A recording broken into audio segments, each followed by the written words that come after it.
another episode of the Quarantine Files, brought to you by the Good Brothers here on Mercado Airwaves. I'm your host, Mike Mercado, with the one, the only, the good brother himself, Alex Mercado. What's up?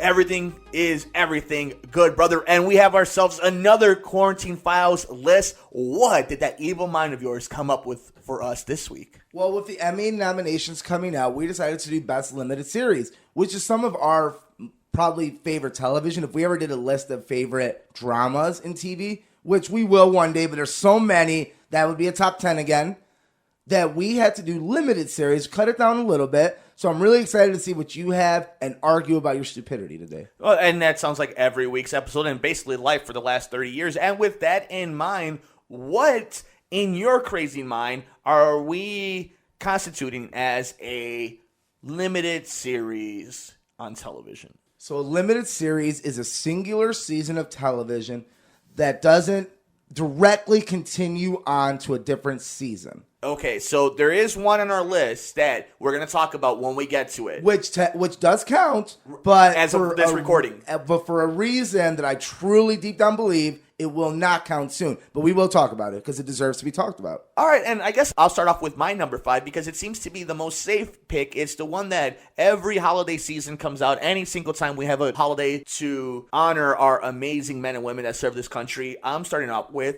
Band of Brothers. Good pick. Yeah, I mean, just solid filmmaking. And I say filmmaking because it looks like a movie. Solid acting. As close as we probably will ever get to Saving Private Ryan in television form.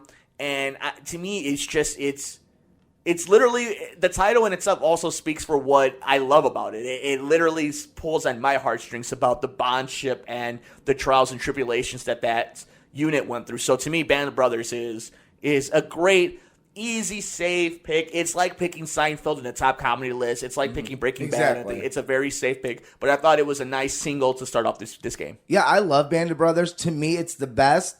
I don't love a lot of war dramas or anything like that. I think it's sad, and I don't need to watch a lot of it. But Band of Brothers, I think, does it the best out of any movie, any TV. Like, I didn't like Dunkirk. Darkest Hour was good for a performance. I think Saving Private Ryan is one of the most overrated movies ever. I don't see it, and I know I'm wrong on all those.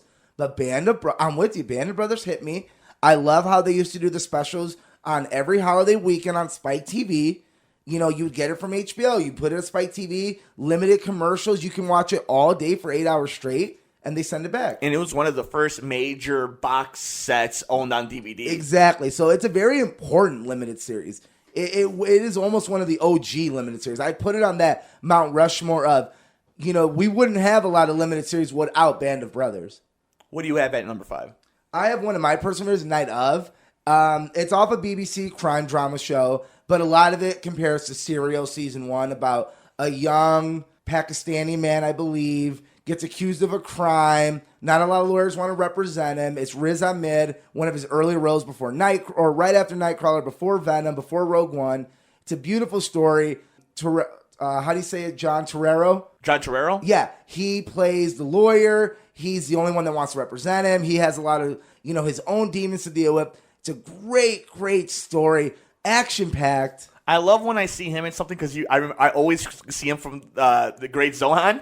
Yeah. and then you just see him in some of these roles. You're like, he's so badass. It's Transformers for me, being the goofball. But yet he's one of the greatest character actors working in television. He got an Emmy nod that season, almost won. It's a great show. It's a nail-biter. If you love true crime, you're going to love this. Yeah, it's one that's on my list. I haven't watched it. It came out right after True Detective Season 1. Yeah. So it's on that nice roll of HBO just another crushing. HBO. Yeah. Look at that. And I feel like that's going to be a trend. And we saw Band of Brothers, and now with the Night Of. At number 4, good brother, I have one that crept up on a lot of people. I actually had my doubts on it, especially because of the documentary that came out about this same subject matter. I'm talking about American Crime Story, The People versus O.J. Simpson.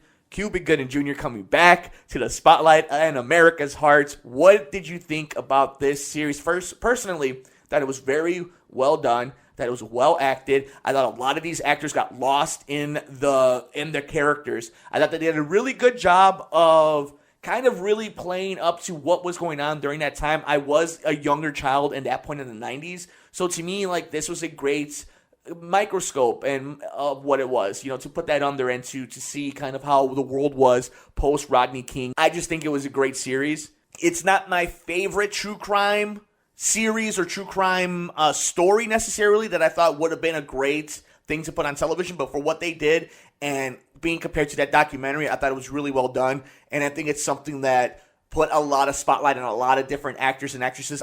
She played the lawyer. Sarah Paulson. Amazing. Oh, she's amazing. And she is playing... Paulson? Sarah Paulson. Paulson. Okay. Yeah, she is, a fun note, she is also going to be playing Nurse Hatchard from One Flew Over the Cuckoo's Nest. There Nest we go, prequel. yes, there we go. I love it. It's a little higher for me. It was very random because, this is a creator of all these very teenage-heavy shows, and we get this Cuban Gooding Jr. performance we haven't seen in a very long time. We get so many performances like that, and it was for a first time in a while must-watch TV. And we that word sometimes of that doesn't exist as much anymore unless we're talking about The Last Dance recently, where it's must-watch TV. The People vs. O.J. Simpson was must-watch. It relaunched the O.J. trend of podcast and true crime.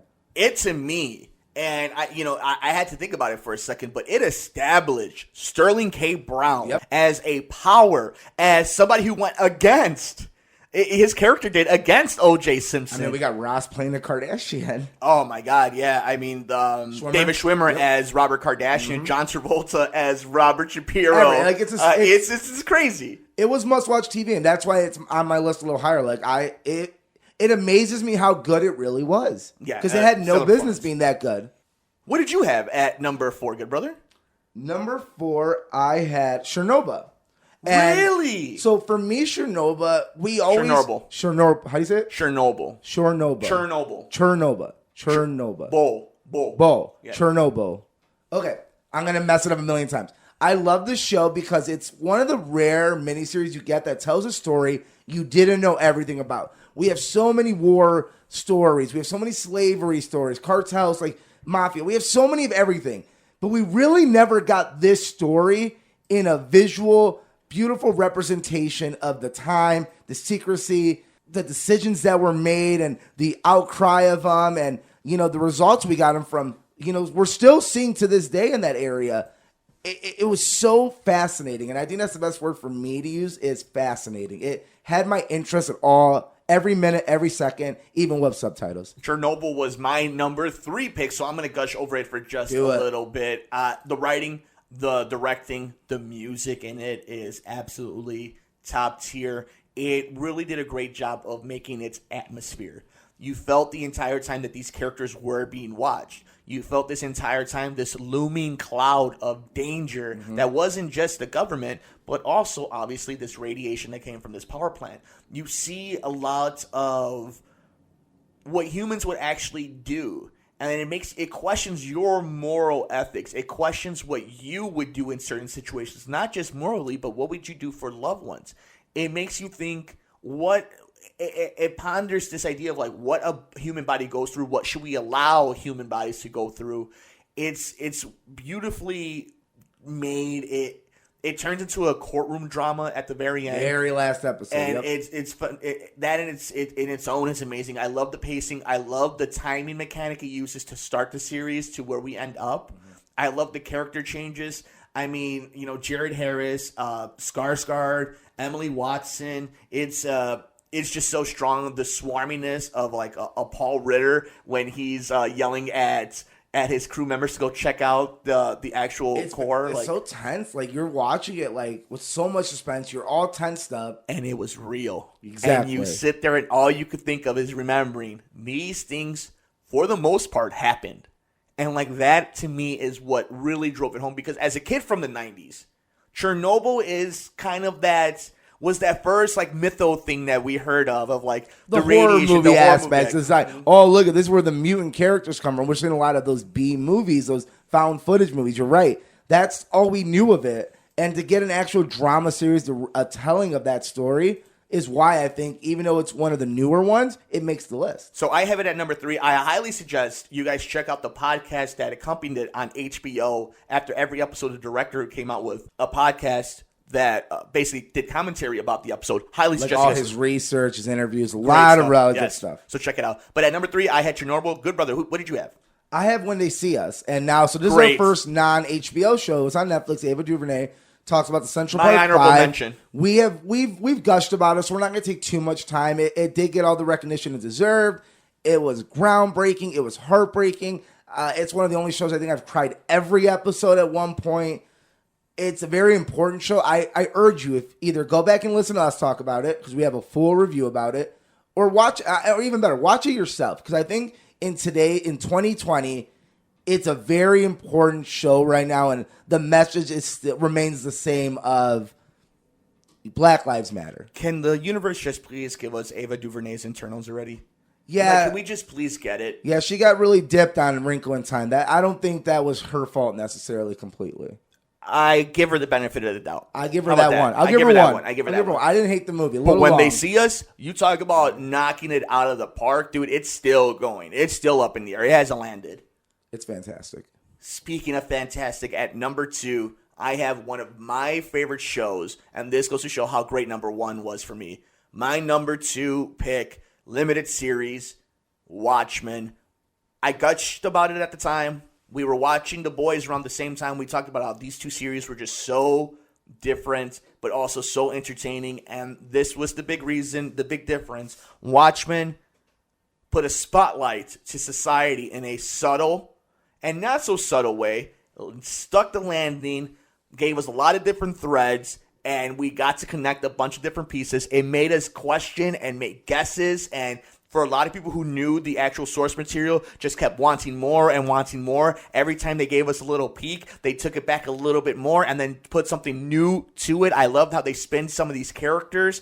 Obviously, the acting in this series was phenomenal. To me, Watchmen is what superhero genre will become, and it's the next evolution of it. And that all has to do with great writing, great directing, and honestly, great acting. I completely agree with you on that.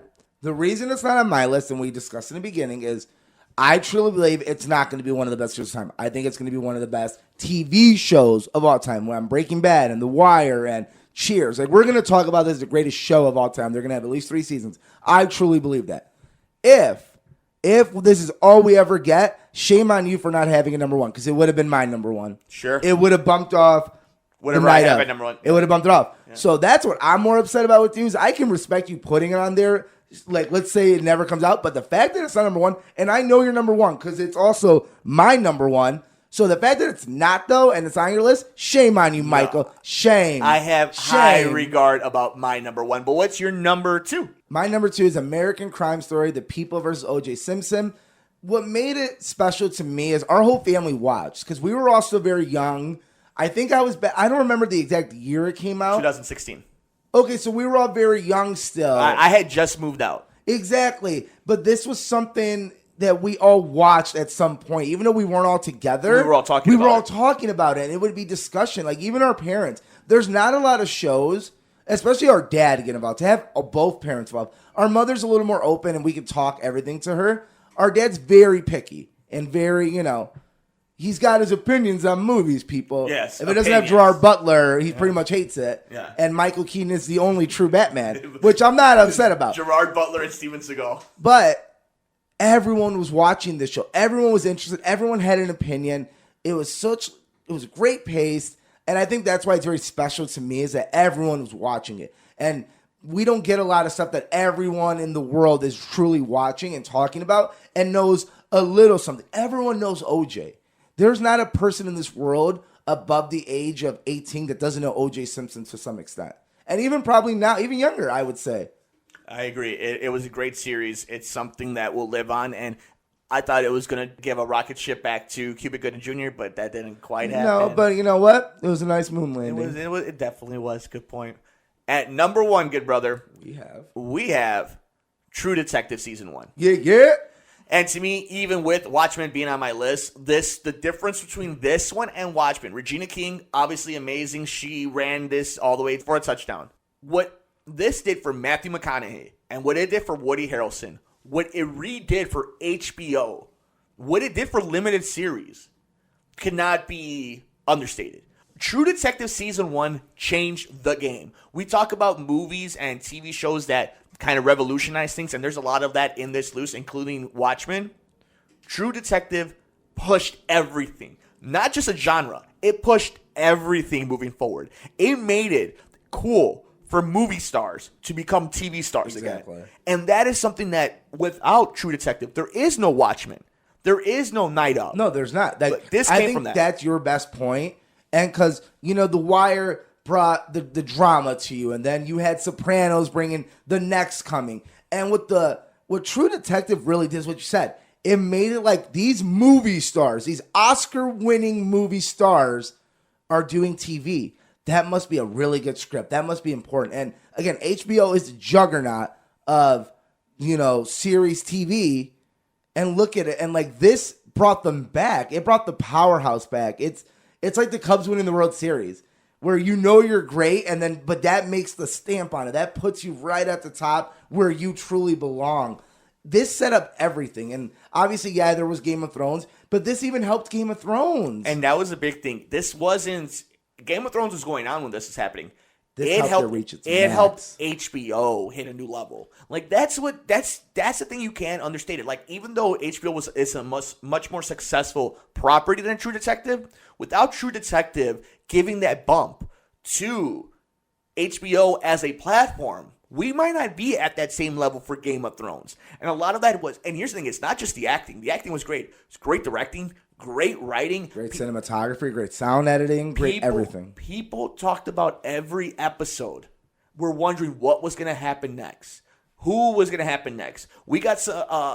It brought to popularity and mainstream the single shot, basically, which we had seen in like Goodfellas and stuff, but we really hadn't seen it a lot done in that way. To get that single cam shot for I don't remember how long. It set up the Daredevil hallway scene. It set up a bunch of things. And my last point is Matthew McConaughey. We don't get him in Wolf of Wall Street. We don't get his Oscar-winning performance in Dallas Buyers Club without True Detective. We don't get him in Lincoln commercials. We don't get him on TV going to Texans games. He falls into that dark pit of, he just does these lame, cheesy movies, which I like.